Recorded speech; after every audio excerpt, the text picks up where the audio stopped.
राहुल गांधी कहते हैं कि आप लोग जो है नरेंद्र मोदी चुनाव नहीं जीत सकते अगर उनके साथ ईडी, सीबीआई और ईवीएम ना हो। इसका साथ लेकर ही वो मैच फिक्सिंग करते हैं और चुनाव जीतते हैं। इसको अब आप कैसे देखते हैं? ईवीएम में कर्नाटक में वो चुनाव जीते या तेलंगाना में जीते तो उन्हें तुरंत रिजाइन कर देना चाहिए कि ईवीएम के चुनाव रिजल्ट्स गलत है। तो उन्होंने रिजाइन करके डिमांड करना चाहिए कि हम सरकार बनाने का बहिष्कार करते हैं, हम तो बैलेट बॉक्स वापस चाहते हैं और उसके बाद ही चुनाव में आएंगे। बार बार तो तय कर लें भाई क्या उनके मन में कल्पना है। सुप्रीम कोर्ट को भी ये जो इमोशनल और ब्लैकमेल करते रहते हैं कि अगर कोई सुप्रीम कोर्ट का फैसला उनके पक्ष में गया तो बड़ी डेमोक्रेसी से सत्यमेव जयते, सुप्रीम कोर्ट की तारीफ। और कभी रामलला का मंदिर के हक में गया कि रामलला का मंदिर बनना चाहिए तो तब ये सुप्रीम कोर्ट को क्रिटिसाइज करते हैं। ईवीएम का भी फेवर में आया, ईवीएम का भी फेवर में आया, एक सुप्रीम कोर्ट द्वारा तय हुए। और कितनी सिली बात है कि आज जो लाखों ईवीएम्स देश भर में इस्तेमाल होती है, they are not even interconnected on the net. मतलब इनका इतनी सोच ओछी है, मतलब I would say it is below contempt to even imagine कि देश में 12 लाख से अधिक कितने ईवीएम चलती हैं, दे आर नॉट इंटरकनेक्टेड। तो अगर किसी प्रकार का भी कुछ गलत काम हो तो 12 लाख ईवीएम्स को टेम्पर करना पड़े और उस हिसाब से अगर चले तो विपक्ष की किधर भी कोई सरकार या कोई चुनाव में जीतने का सवाल ही नहीं उठता है। तो बड़ा सिली नैरेटिव है। पहले से जानते हैं कि हारने वाले हैं तो अभी से ग्राउंड्स बना रहे हैं कि क्या नैरेटिव क्रिएट करेंगे जिससे राहुल गांधी की हार है इससे बचाने के लिए ये ईवीएम की हार है। कल को बोल देंगे शरद पवार की वजह से हार गए, कल बोल देंगे उद्धव ठाकरे की वजह से हार गए, क्योंकि उन्हें राहुल गांधी और गांधी नेहरू परिवार को बचाना है। रही बात ईडी सीबीआई की, मैं समझता हूं कानून अपना हिसाब से चलता है। There is a rule of law. आपने भ्रष्ट काम किए तो आप पकड़े गए। अगर if you got caught with your hand in the till तो कानून अपना काम करेगा ही। And CNN News 18's Aman Sharma is joining us on this story. Aman, so Piyush Goyal has hit out at the opposition saying that why blame the EVM only when you're losing elections and why not when you win a certain assembly election or any other election? Well, absolutely. And see, if you see, Piyush Goyal is clearly saying that over 12 lakh EVMs, no EVM is interconnected. If a conspiracy has to be hatched by somebody, how is it even possible? Because all these EVMs are not interconnected. Also pointing out that various election wins that the Congress has got from states like Telangana, be it Himachal Pradesh, how has the Congress then managed to achieve that? It's a matter of convenience that when you don't win an election, you look for an excuse. And the most favored excuse of the opposition is the EVM machine, to say that the EVMs are being tampered. Mr. Piyush Goyal also very clearly saying in this interview to Rahul Joshi that, look, the opposition already seems to be inventing excuses for their impending loss in the upcoming in the ongoing Lok Sabha elections, rather, by blaming the EVMs already and clearly saying that the EVMs is a trusted technology. The Supreme Court has given it its thumbs up. The matter has been raised in the top court multiple times, and the opposition has never achieved any success or shown any evidence to show that the EVMs can be tampered in a large-scale manner. Even in a way, the government again reiterating its faith in the EVMs and the election commission's belief that the machines are completely tamper-proof and it's a completely secure voting mechanism which is prevalent in India. All right, Aman, please stay with us. Our senior editor Pallavi Ghosh is also joining us on this story. Pallavi, another claim that has been made by Piyush Goyal in this exclusive interview is that if the India bloc loses the Lok Sabha elections, there will be a blame game in which several leaders of the opposition will be blamed except for the Gandhi family. Well, already if you listen to the narrative which is being coming from, say, the Congress and the India front, is that multiple letters have been written. Mr. Kharge's letter with the Election Commission and the EC's rebuttal to that has also become a huge point of controversy. Even something like a voter percentage statistics not being revealed by the Election Commission ASAP is something which has been sniffed as a political conspiracy as far as the opposition parties go. The EC has also made a very strong rebuttal that we have a transparency process.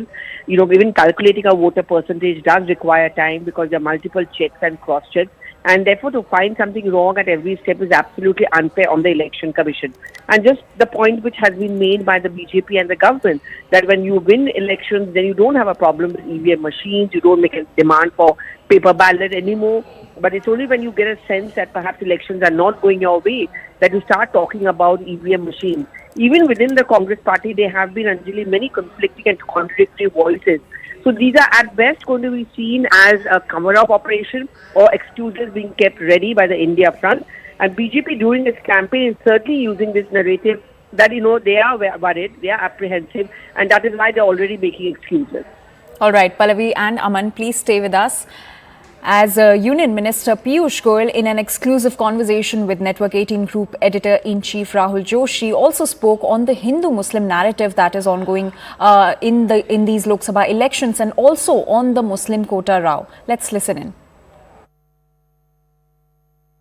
एक और मुद्दा जो इस चुनाव में आया है, और वो इकोनॉमिक एडवाइजरी काउंसिल जो है प्राइम मिनिस्टर की, उसमें जो जनसंख्या का उन्होंने एक एनालिसिस किया, उसमें देखा है कि मुस्लिम पॉपुलेशन 1950 से 2015 के बीच में करीब 43% बढ़ी है, उसका इजाफा हुआ है, 43% का इजाफा हुआ है।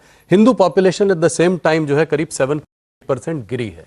ये इस मुद्दे को आप कैसे देखते हैं? वापस आप लोग सरकार में आएंगे तो क्या कदम उठाएंगे, कि पॉपुलेशन कंट्रोल के लिए कोई कदम उठाएंगे क्या?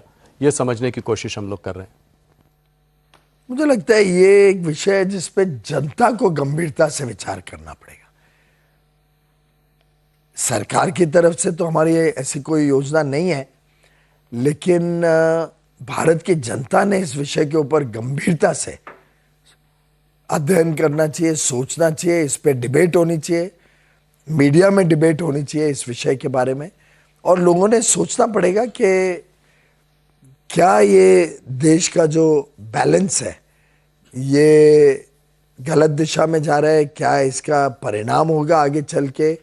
आज के दिन आप अगर दुनिया भर में चारों तरफ देखें तो कई देशों में चिंता का विषय उभर रहा है, और कई देश अपने अपने इस प्रकार के चेंज इन डेमोग्राफी के ऊपर चिंता कर रहे हैं, विचार कर रहे हैं, कई लोग तो कानून भी ला रहे हैं जी। पर भारत एक ऐसा देश है जो इंक्लूसिव है, हम सबको लेके साथ में लेके चलते हैं।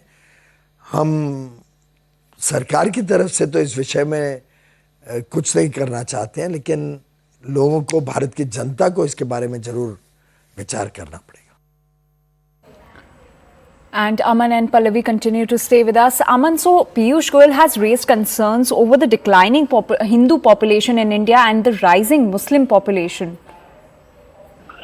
Yes, Anjali, see the report which had come from the ECPSC, which is a body which reports to the Prime Minister, analysis which was done over the years of the population demographic growth of the various communities, obviously shows that the Hindu population has been declining, the Muslim population has been increasing in India. But Piyush Goyal, when asked this question, is clearly saying that the government is not going to come out with any policy in a way to check this or arrest this phenomenon. They say that it needs a wider debate amongst the people, a wider debate amongst the population to think which direction the country is growing, because population control is something which has been a very, very sensitive issue in India, and India is one of the fastest growing populations when it comes to the world.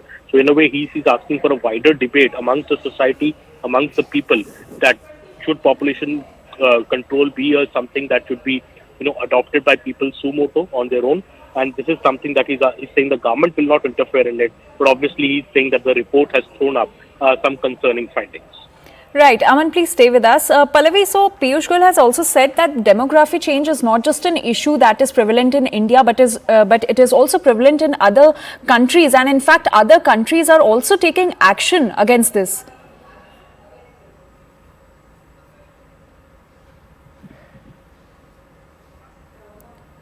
Pallavi, can you hear us? You could repeat your question, please. Yes, Pallavi. So Piyush Goyal in this exclusive interview has also said that demography change is not just an issue that is prevalent in India, but it's also an issue in other countries. And in fact, action is also being taken by other nations regarding this. In fact, the government certainly has not been very defensive about it, in the sense that the government has made it very clear that there are legitimate reasons why you need to go for these kind of policies. And, just to try and create a scare among the people is also a part of the wrong narrative which is being pushed in by the opposition parties. Two parties